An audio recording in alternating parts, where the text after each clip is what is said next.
ఆన్సైడ్ భూములు అన్నారు, అసైన్ భూములు అసైన్ భూములు అన్నారు మీరు. సో అవి కూడా ఈ మధ్యకాలంలో ఎడాపెడా అమ్మేస్తున్నారు.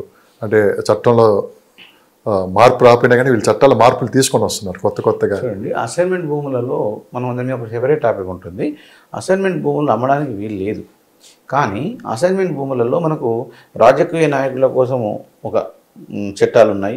అలాగే ఆర్మీ మెన్ ఉంటారు, రిటైర్డ్ ఆర్మీ పీపుల్ ఉంటారు.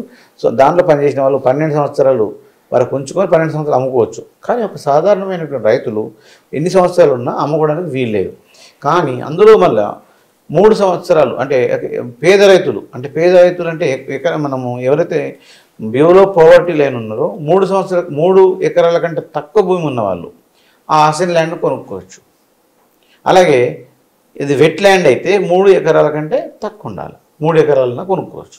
అలాగే డ్రై ల్యాండ్ అయితే 5 ఎకరాల వరకు ఉన్న అతను పేద రైతుగానే తీసుకుంటారు, అతను కూడా కొనుక్కోవచ్చు. ఇట్లాంటి కొన్ని ఉంటాయి. ఆ విధంగా అందులో భాగంగా చేసుకొని వీటిని తయారు చేస్తుంటారు. సో అవి ఇప్పుడు అసైన్మెంట్ ల్యాండ్ కూడా సిటీ దగ్గరికి వచ్చిన తర్వాత అందులో కన్స్ట్రక్షన్ చేయాలని ప్లాన్ చేస్తున్నారు. ఎంఆర్ఓ వాళ్ళు వచ్చి ఆక్రమించుకుంటున్నారు. ఇవి చాలా జరుగుతున్నాయి కేసులు. సో కాబట్టి ఇప్పుడు హైదరాబాద్ పక్కన ఉన్నటువంటి ల్యాండ్స్లలో అసైన్మెంట్ ల్యాండ్స్ చాలా ఎక్కువ ఉన్నాయి. పేదలకు ఇచ్చిన భూములు ఉన్నాయి. ఆ భూములన్నీ ఖాళీ చేయించేసి అందులోనే కన్స్ట్రక్షన్ చేస్తున్నారు మన వాళ్ళు. సో దాన్ని ఎప్పుడు సొసైటీలకు మారుస్తున్నారు. సొసైటీ మార్చి ఆ సొసైటీ నుంచి వీళ్ళకు భూములు ఇచ్చినట్టు డాక్యుమెంట్స్ క్రియేట్ చేస్తున్నారు, ఎంఆర్ఓలు మేనేజ్ చేస్తున్నారు. ఈ విధంగా కన్స్ట్రక్షన్ చేస్తున్నారు. లేదా ఒక ఆర్మీ మెన్ అతను ఎక్స్ సర్వీస్ మెన్కి అతను భూమి ఇస్తే అతను అమ్మినట్టు డాక్యుమెంట్ పేపర్లు క్రియేట్ చేసుకుంటున్నారు. 12 సంవత్సరాల తర్వాత వాళ్ళ వారసులకు కూడా తెలియకుండా వీళ్ళు కన్స్ట్రక్షన్ చేస్తారు. అదే సార్, అక్కడికే వస్తున్నాను. ఒకప్పుడు భూమి కబ్జాలు ఏ విధంగా ఉండేవి అంటే రాళ్ళు పాతేసి ఇంతవరకు నాదని చెప్పి రౌడీజం చేసేవారు. అవును, ఒకప్పుడు. ఇప్పుడు అసలు కబ్జాలు ఏ విధంగా చేస్తున్నారు సార్? అంటే మీరు అన్నట్టు ఎంఆర్ఓ ఆఫీస్ మనీ మీద నడుస్తుంది. కబ్జాలు చేయడం అనేది రాళ్ళు పాతినంత మాత్రం ఎవరు ఆపరండి. ఒకప్పుడు నడిచింది. ఒకప్పుడు అంటే అప్పుడు నడిచింది. రాజకీయ నాయకత్వం డాక్యుమెంట్స్ ఇంపార్టెంట్. కానీ ఇవి కూడా మార్పులు చేస్తున్నారు, అదే డబ్బుతో కొనేస్తున్నారు. అవును, ఎక్కడ పట్టుకోవాలి అని ఎవరు నమ్మాలి? అసలు పొజిషన్ ఎలా ఉందని మార్కెట్లోకి వెళ్తే భయపడుతున్నారు. ముందు ఓ రకంగా రియల్ ఎస్టేట్లో ఇన్వెస్ట్ చేయాలంటే భయపడిపోతున్నారు. అందుకనే ఇప్పుడు ఇంతకుముందు రియల్ ఎస్టేట్లో ప్లాట్లు కొనేవాళ్ళు, ప్లాట్లు ఇప్పుడు కొనడానికి బాగా భయపడుతున్నారు. సో అసలు సాఫ్ట్వేర్లు కానీ అమెరికాలో ఉన్న వాళ్ళు కానీ బాగా సంపాదించే బిజినెస్ మెన్లు కానీ అసలు ప్లాట్లు కొనడానికి ముందుకు వస్తాయి. కొట్టుకొస్తే మళ్ళీ నెక్స్ట్ సెకండ్ సేల్ ఎవరు చేస్తున్నారు, దాని కేసులకు పోవాల్సి వస్తుంది. అందుకని వాళ్ళు బిల్డింగ్ల మీద ఇన్వెస్ట్ చేసుకుంటున్నారు. సో విల్లాస్ మీద ఇన్వెస్ట్ చేసుకుంటున్నారు. కానీ ఇక్కడ ప్లాట్లు కొనేటప్పుడు మనం మోసాలు అనేటివి ఆగకుండా ఉండాలంటే మనము ఆర్టికల్ 226 ప్రకారంగా మీరు ఎంఆర్ఓల్ని, ఆర్డీఓల్ని, కలెక్టర్లని ఎవరైనా క్వశ్చన్ చేయొచ్చు. ఆర్టికల్ 226 ప్రకారం హక్కులు అంటే ఫండమెంటల్ రైట్స్ అంటాం. మనం ఫండమెంటల్ రైట్స్ అంటాం కదా. ఈ యొక్క ప్రాథమిక హక్కులు మనకు ఏ రకంగా భంగం కలిగినా, ప్రభుత్వాధికారులు ఏ రకంగా పనిచేయకపోయినా, మనం ఎవరినైనా చేయకపోయినా అప్పుడు ఈ యొక్క ఆర్టికల్ 226 ప్రకారం మనం పిటిషన్ ఇది, దాన్ని రిట్ పిటిషన్ అంటారు. రిట్ పిటిషన్ అంటే రిట్ ఆఫ్ మాండమస్ అంటాం అనమాట.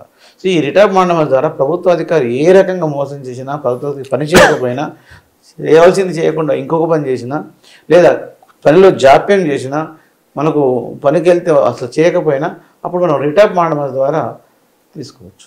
ఓకే, ఒక కబ్జా రాయిల నుంచి మన ల్యాండ్ మళ్ళీ వెనక్కి తీసుకోవాలంటే ఒక ప్లాట్ కానీ ఓపెన్ ప్లాట్ కానీ సరే మనం లీగల్గా ఎలాంటి చర్యలు తీసుకోవచ్చు? సో కబ్జా నుంచి గురికి తీసుకోవాలనుకుంటే ఫస్ట్ మనం క్రిమినల్ కేసులకు వెళ్ళాలి.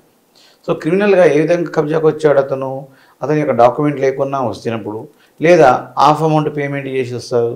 కొందరు అతని యొక్క పక్కన ప్లాట్ ఉంటుంది, దాంతోపాటు దీన్ని ఆక్రమించుకుంటాడు. అప్పుడు మనం ఈ యొక్క పోలీస్ స్టేషన్లో డైరెక్ట్గా కంప్లైంట్ చేసి వాళ్ళపైన క్రిమినల్ కేసు పెట్టాలి. దాన్ని మళ్ళీ తర్వాత మనం పొజిషన్ రికవరీ కోసం సివిల్ సూట్లు వేసుకోవాలి. సో దీని ద్వారా మనం క్రిమినల్ కేసు అయినప్పుడు వాళ్ళు క్రిమినల్ కేసులు కొంచెం భయపడే వాళ్ళు ఉంటారు, కొంచెం భయపడిన వాళ్ళు ఉంటారు. ఈ సివిల్ సూట్ ద్వారా మనం ప్రాపర్టీని రికవరీ చేసుకోవచ్చు. ఇలాంటి కేసులు ఎన్నో వస్తూ ఉంటాయి సార్. బేసిక్గా హైదరాబాద్ లాంటి మహానగర ప్రాంతం నుంచి చూసుకున్నారంటే మీకు వచ్చే కేసులు మీకు వస్తూ ఉంటాయి. బేసిక్గా ఓవరాల్గా తీసుకున్నాం ప్రతి కోర్టులో 100 వేలలో కేసులు ఉన్నాయి. వేలల్లోనే ఒట్టి కాల్ వర్క్ మార్నింగ్ 10:30కి కోర్టు స్టార్ట్ అయిందంటే 12:30 వరకు కూడా జస్ట్ డేట్లు ఇవ్వడానికి జడ్జిలకు టైం సరిపోతుంది. డేట్లు నెక్స్ట్ డేట్ కాల్ వర్క్ అంటారు దాన్ని. సో ఆ కాల్ వర్క్కే సరిపోతుంది. తర్వాత ఒక 2 అవర్స్ పోతే 2 కేసులు చేస్తున్నాం, లేదా ఆ రోజు గడిచిపోతుంది. అట్లా సంవత్సరాలు పోతున్నాయంటే ఇంకా ఈ మధ్యన ఆర్బిట్రేషన్ వచ్చింది, సెటిల్మెంట్ చేస్తున్నారు. సో ఇక్కడ ఈ యొక్క ఇట్లా చేయడం వల్ల కొన్ని కేసులు తగ్గుతున్నాయి. అయినా తగ్గినా కానీ విపరీతం ఉన్నట్టు ఈ వేలల్లో ఉన్న కేసులు. ఇంతకుముందు ఒకసారి కేసు రావాలంటే ఎవరు భయపడేవాళ్ళు, పోలీస్ స్టేషన్ వంటి పోయేవాళ్ళు కాదు. ఇప్పుడు ఫ్రెండ్లీ పోలీస్ అనడం ద్వారా ప్రతి ఒక్కరు కూడా చిన్నదానికి పెద్దదానికి కూడా కేసులు పెట్టడానికి ముందుకు వస్తుంది. అందుకే భారతదేశంలో కేసులు ఎన్ని పెండింగ్ ఉన్నాయో అప్పుడప్పుడు మనకి సినిమా లక్షలలో ఉంటున్నాయి. దానికోసం ఎన్నో చట్టాలు మారుస్తున్నారు. అయినా మనకు జ్యుడిషియల్లో ఉన్నటువంటి దాన్ని ఏమనుకుంటాము, మనం లోపం అనుకోవచ్చు, లేదా దానికి ఉన్నటువంటి ప్రాబ్లం అనుకోవచ్చు. మనకు ఉన్నటువంటి వ్యవస్థలో అలాంటి సిస్టమ్ ఉంది కాబట్టి అంత ఈజీగా క్లోజ్ చేయడానికి లేదు. పనిష్మెంట్ స్ట్రిక్ట్గా ఉన్నట్లయితే ఏంటంటే క్లోజ్ అయిపోతాయి. లేవు కాబట్టి అది నెక్స్ట్ అప్పీల్కి వెళ్తే ఈ కోర్టు నుంచి ఇంకో కోర్టు పోతుంది, అంతే కదా. సో దానివల్ల కేసులు అలాగే పెండింగ్ ఉంటాయి. ఎస్, హైదరాబాద్ విశ్వనగరంగా అభివృద్ధి చెందుతుంది.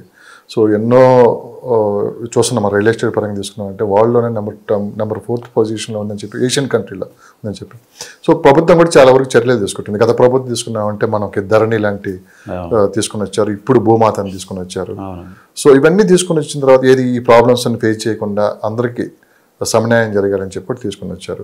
సో వీళ్ళు గత ప్రభుత్వం ధరణి తీసుకుని వచ్చింది, ఈ ప్రభుత్వం చూస్తే భూమాత తీసుకొని వచ్చింది. సో ఇది బాగాలేదని భూభారతి తీసుకుని వచ్చారు, ఇది బాగాలేదని చెప్పి వేరే ప్రభుత్వం వచ్చి మళ్ళీ వేరేది తీసుకుని వస్తే ఇది ఎట్లా చూడాలి సార్ మనం? చూడండి, ఇప్పుడు ఈ యొక్క మనము భారతదేశానికి 1954 నుంచి కూడా ఎప్పుడైనా కానీ మనకు 1B, పహని, ROR చట్టాలు ఉన్నాయి. సో ROR చట్టం అంటే ఏంటంటే రికార్డ్ ఆఫ్ రైట్స్.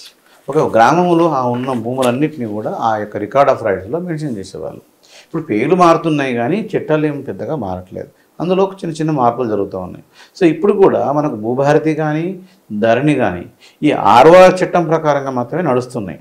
అంటే పొజిషన్లో మనకు ఉన్నటువంటి వ్యక్తులు 1B ఫామ్లో ఉన్నటువంటి అనే యొక్క పహని నకల్లో ఉన్నటువంటి, సో మనం ఆంధ్రప్రదేశ్లో అయితే అడంగల్ అంటాము, తెలంగాణలో అయితే పహని అంటాము. అలాగే ఆ యొక్క వాట్ బేస్డ్తోనే ఈ చట్టాలు ఉంటాయి. ఇప్పుడు మనకు ఇంతకుముందు ధరణి అని పేరు పెట్టి ఈ యొక్క TRS గవర్నమెంటు, ఈ ప్రస్తుతం ఉన్న BRS గవర్నమెంటు, సో మనం ఏమనుకున్నారు వాళ్ళు ఈ యొక్క అందరికీ అనుకూలంగా మనం ల్యాండ్ చట్టాల మీద మార్పులు తీసుకురావాలి, అందరికీ బెనిఫిట్ చేయాలా. సో ఈ యొక్క రెవెన్యూ వ్యవస్థలో చాలా మట్టుకు ఈ యొక్క కరప్షన్ పెరిగిపోయింది, దాన్ని నిర్వహించాలన్న ఉద్దేశంతో రేరా చట్టం కూడా వచ్చింది. రేరా చట్టం వచ్చింది. వీటిని మన యొక్క కంట్రోల్ చేయాలన్న ఉద్దేశంతో ధరణిని తీసుకొచ్చారు. ఆ ధరణిలో ఏం చేశారు, MRO కానీ RDO కానీ కలెక్టర్ కానీ ఎలాంటి పవర్స్ లేకుండా పెట్టారు. అంటే చిన్న సమస్య వచ్చినా, గట్టు పంచాయతీ వచ్చినా, లేదా రిజిస్ట్రేషన్ ప్రాబ్లం వచ్చినా వాళ్ళు ఖచ్చితంగా ఎక్కడికి పోవాలి, కోర్టుకు రావాల్సి ఉంటుంది.